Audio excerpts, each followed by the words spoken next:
क्या एजेंडे पास आज पार्टी की पीएससी की एडवाइजरी बोर्ड की बैठक थी और पार्टी के घोषणा पत्र के अंदर क्या क्या फायदे प्रदेश की जनता से मुख्य तौर पर हम लेकर चलेंगे, उस पे कई बिंदुओं पर चर्चा हुई। कईयों पर सब ने सर्वसम्मति से मोहर लगाई है। जैसे किसान के कर्ज माफ़ी की बात थी, उसके अंदर कोऑपरेटिव तौर पर कैसे हम उसको माफ़ कर सकते हैं, इंटरेस्ट फ्री उसके ऊपर, तो उसके लिए सुझाव आए हैं, हम चर्चा करेंगे। वैसे ही किसान की फसल खराबर पर सभी ने सहमति दी कि जो 7,000 रुपया हमने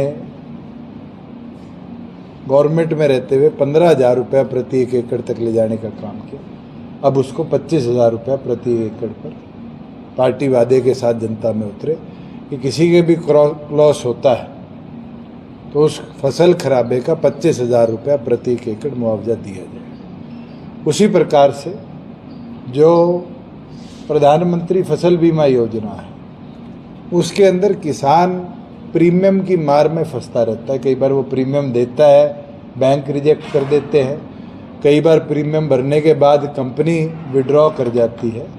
उसके लिए योजना बनाई जाए, जननायक फसल सुरक्षा बीमा योजना, और उसके अंदर हरियाणा प्रदेश के प्रत्येक किसान का प्रीमियम सरकार वहन करे और उसकी क्रॉप सिक्योरिटी उसको मिले। इसी तरह महिलाओं के लिए कई विषयों पर चर्चा हुई, कई विषयों पर सहमति बनी। जैसे हमने राशन डिपो के अंदर 33% महिलाओं को आरक्षण दिया है, उसी प्रकार से महिलाओं के साथ साथ महिलाओं को कोऑपरेटिव सेक्टर जैसे वीटा के बूथ हो, हरित स्टोर हो, जितने भी हमारे कोऑपरेटिव डिपार्टमेंट्स के विंग्स हैं, उनके अंदर 33% हिस्सेदारी सुनिश्चित करी जाए। और साथ में एजुकेशन के अंदर टीचिंग जो सेक्टर है, उसमें कैसे महिलाओं की प्रेजेंस बढ़े, उसके लिए सरकारी स्कूलों में, सरकारी कॉलेजों में और सरकारी यूनिवर्सिटियों में टीचिंग जॉब में 50% वुमेन रिजर्वेशन अश्योर करने का काम हम अपने वादे में करेंगे। तो ऐसे कई बिंदु हैं। अभी तो मैं आपको ट्रेलर दे रहा हूँ, आगे पार्टी का घोषणा पत्र भी आपके बीच में है। चुनाव सिर पर है, जेजेपी की क्या कुछ तैयारियां चल रही हैं? 17 जिलों के जिला अध्यक्षों, हल्का अध्यक्षों और उनके साथ मुख्य कार्यकर्ताओं की बैठक हुई है।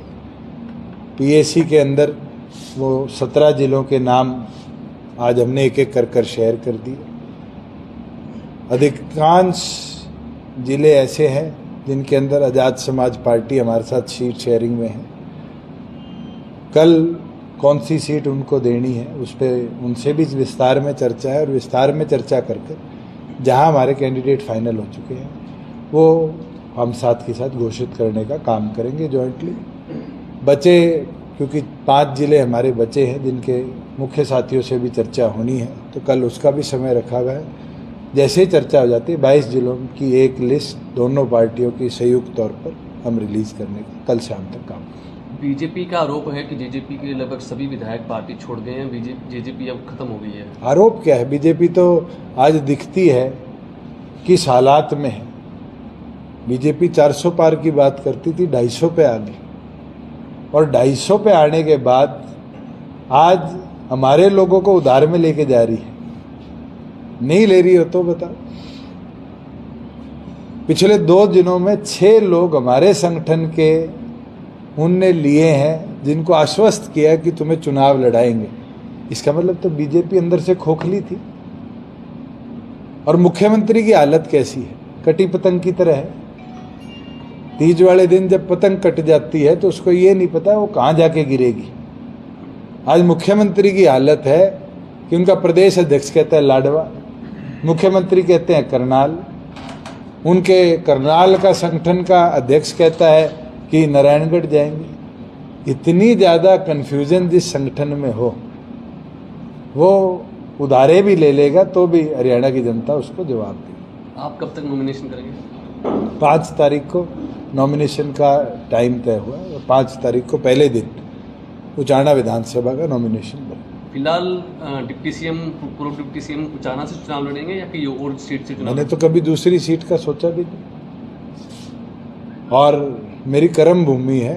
कुल 7 चुनाव मैंने उचाना में देखे हैं। 2009 में चौटाला साहब का देखा, 2011 में डॉक्टर अजय सिंह चौटाला जी का उपचुनाव देखा, 14 में 2 खुद लड़े, 19 में 2 खुद लड़े, 24 में मेरी माता जी का देखा, और अब 8वां चुनाव है। मैं कैसे छोड़ सकता हूँ? जो प्यार उचाना ने दिया, मुझे नहीं लगता कि मैं वो एहसान फरामोश सोच का आदमी हूँ जो मैदान छोड़ के भाग गया। वीरेंद्र सिंह का कहना है कि दुष्यंत जो मर्जी कर ले उसको हरा के भेजेंगे। चलो, वीरेंद्र सिंह ये तो मान गया 4.5 साल बाद कि दुष्यंत मैदान नहीं छोड़ रहा। वो तो ये कहते थे बारी बारी कि दुष्यंत मैदान छोड़ेगा, दुष्यंत उचाना छोड़ेगा। उनका गला बिठाया नहीं बिठाया मैंने, और मैं तो वहीं खड़ा हूँ। जनता उनको उचाना छुड़वा दी। उचाना को लेकर वैसे आपने एक नया नारा दिया है, वो जीतेगा उचाना तो जीतेगा हरियाणा ही, और बिल्कुल सही बात है। अगर जननायक जनता पार्टी की सरकार बनेगी, उसके अंदर अहम योगदान उचाना करेगा। बीजेपी का कहना है कि जेजेपी के साथ गठबंधन करके काफी नुकसान हुआ, जिसका रिजल्ट लोकसभा में मिल गया। मिल भी गया, और अब हालात ये है कि उनके तो संगठन के लोग टिकट मांगना छोड़ गए। खुद देखो, बराड़ा जी टिकट मांगा करते थे, छोड़ नहीं गए मैदान, इसने बबली ने ले गए। कैप्टन अभिमन्यु टिकट मांगा करते थे, रामकुमार गौतम ले गए। इनका संगठन मंत्री पिछली बार चुनाव लड़के हारा था, आज वहां जोगीराम ले गए। और तो और आशा खेदड़, सीमा गेबीपुर सारी मैदान छोड़ गई, तो अनूप ले जाना पड़ा। ये हालत तो थी कि जिनको हमने चुना था, जिसको हमने सम्मान देकर विधायक बनाया था, आज बीजेपी को वो भी उधारे लेने पड़ रहे। सर, देवेंद्र बबली पहले कांग्रेस की एक मीटिंग के अंदर दिखाई देते हैं और अब बीजेपी ज्वाइन कर ली है। उनसे पूछो कि 2 दिन में हृदय परिवर्तन कैसे हुआ।